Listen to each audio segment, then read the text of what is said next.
वर्तमान खाप प्रधान कृष्ण लाल शर्मा जी, जयपाल शर्मा जी, डॉक्टर शिवांगी कौशिक, विशाल मेहता जी, केसी Sharma ji, MP Sharma ji, Pramod Sharma ji, Arun Sharma ji, SN Pandya जी, मौजी राम जी, सिया राम जी, हरिराम दीक्षित जी, हमारे बड़े जिनके सानिध्य में हम हमेशा प्रेरणा लेते हैं, सुरेंद्र वत्स जी, सुरेंद्र कौशिक भनबोरी जी, अशोक तंवर जी, सिलक राम जी, हरीश मोदगिल जी, देवकी नंदन भारद्वाज जी, गुरदीप राणा जी, सोम सिंह चेयरमैन जी, सुनील भारद्वाज जी और अमरजीत कौंड जी, गौरव शर्मा जी, पूरा का पूरा सम्मानित मंच, जितने भी लोग आप सब समय निकाल के आए हैं, जितने भी हमारे बड़े बुजुर्ग माताएं बहनें, जब आप इतनी गर्मी में इतना समय निकाल के आए हरियाणा के अलग अलग क्षेत्रों से, मैं आपको कोटि कोटि नमन करता हूं, दिल की गहराइयों से बहुत बहुत धन्यवाद करता हूं।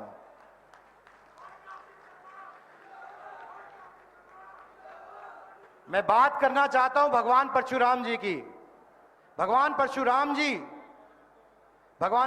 जी 36 बिरादरी के भगवान हैं, क्योंकि भगवान किसी एक बिरादरी के नहीं होते हैं, लेकिन हम भगवान परशुराम जी के वंशज हैं, तो ये हमारा दायित्व बनता है कि हम उनकी पैरोकारी करें, उनकी जो शिक्षा है, जो उनके आदर्श हैं, उनको बढ़ाने का काम करें, ताकि जो हमारी युवा पीढ़ी है, जो नौजवान पीढ़ी है, वो उनकी सीख से, शिक्षा से प्रेरणा ले सके और अपने जीवन का अनुसरण कर सके, ताकि आने वाली पीढ़ियां और आने वाले समय में, क्योंकि भगवान परशुराम जी का एक ही उपलक्ष्य था, वो सही के साथ हैं गलत के खिलाफ, हित के साथ हैं अहित के खिलाफ। तो मैं आप अपने युवा भाइयों से, बड़े बुजुर्गों से, सबसे निवेदन करना चाहता हूं कि हमारा दायित्व बनता है कि हम उनका प्रचार प्रसार करें, उनकी पैरोकारी करें और उनका संदेश हर एक व्यक्ति तक पहुंचाने का काम करें।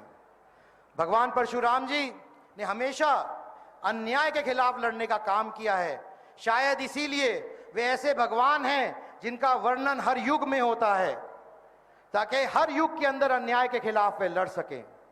मैं बात रखना चाहता हूं, मेरे बहुत से भाई हैं, समाज के युवा भाई, जो कभी कभी उत्तेजित हो जाते हैं। मैं उनको बताना चाहता हूं कि भगवान परशुराम जी शस्त्र की भी बात करते हैं और शास्त्र की भी बात करते हैं, लेकिन जब तक आपको शास्त्र का ज्ञान ना हो तब तक शस्त्र का इस्तेमाल की बात नहीं करते। तो मैं अपने युवा साथियों से भी निवेदन करना चाहता हूं कि जब हम भगवान परशुराम जी का अनुसरण करें तो हम उनके पूरे ज्ञान के साथ उनका अनुसरण करें। भगवान परशुराम जी का आशीर्वाद हमारे साथ है, बना रहेगा। मैं बात करना चाहता हूं पंडित विनोद शर्मा जी की, जिन्होंने ईपीबीजी का पौधा लगाया, जिसका हजारों बच्चों को फायदा मिला। मैं बात करना चाहता हूं धोली के मालिकाना हक की, जिसका फायदा 28 जातियों को मिला।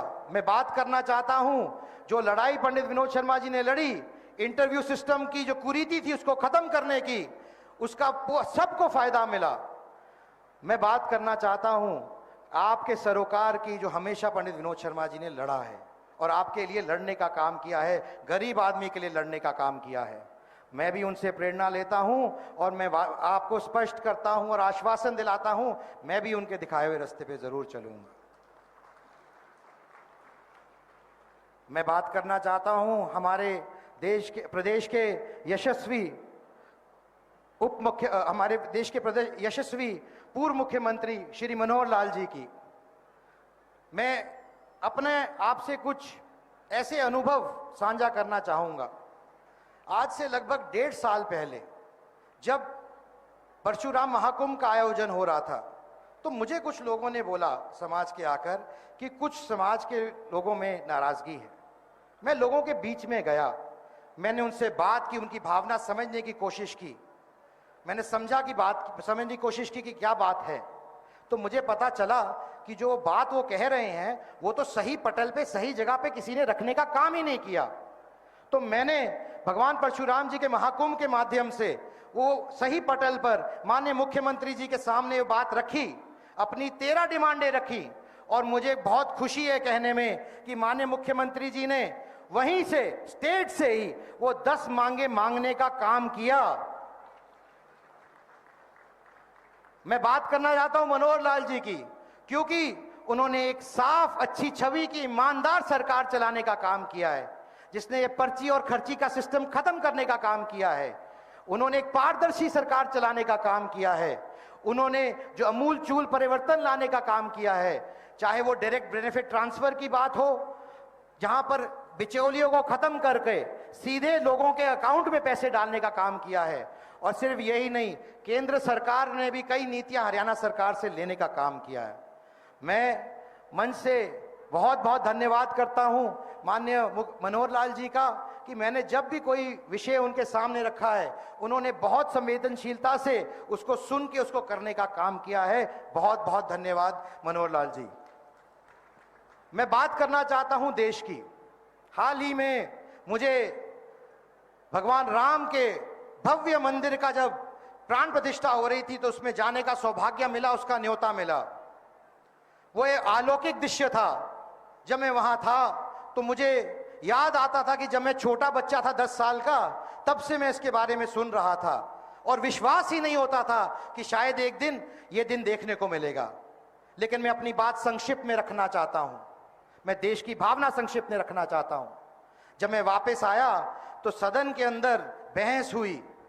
राष्ट्रपति जी के अभिभाषण के अंदर उन्होंने राम मंदिर का वर्णन किया, तो उस पे ऑपोजिशन वालों ने कहा, आपत्ति जताई कि राष्ट्रपति जी ने राम मंदिर का वर्णन क्यों किया अपने अभिभाषण के अंदर।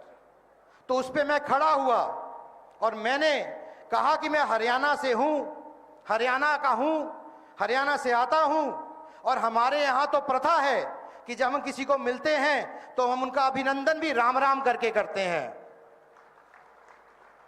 यह विषय आस्था का विषय है, 140 करोड़ की भावना का विषय है।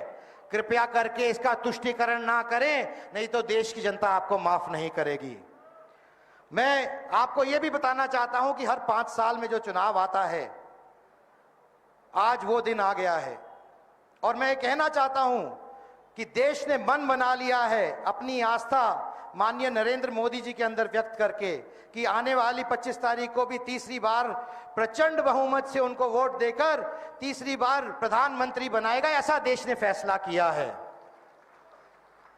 तो मैं अपने युवा भाइयों साथियों से सबसे निवेदन करना चाहता हूं कि इस लोकतंत्र के पर्व के अंदर बढ़ चढ़ के हिस्सा लें और अपने मत को सही अपने विवेक से, क्योंकि ये प्रधानमंत्री जी का चुनाव है और ये देश का चुनाव है जो देश में दशा और दिशा देता है। मैं बहुत ज्यादा ना कहते हुए आप लोगों से एक बार पुनः धन्यवाद करना चाहता हूं कि आप अपना समय निकाल के आए और आपने आशीर्वाद दिया। बहुत बहुत धन्यवाद। जय हरियाणा, जय भारत। बहुत बहुत धन्यवाद। बहुत बहुत आभार कार्तिकेय शर्मा जी का। हमारे ऐसे युवा सामर्थ्यवान और एक दृष्टि समाज के कल्याण की और देश के हित की जो उनके मन में है और जिसकी प्रेरणा आप सबसे मिलती है, ऐसे कार्तिकेय शर्मा जी का आभार।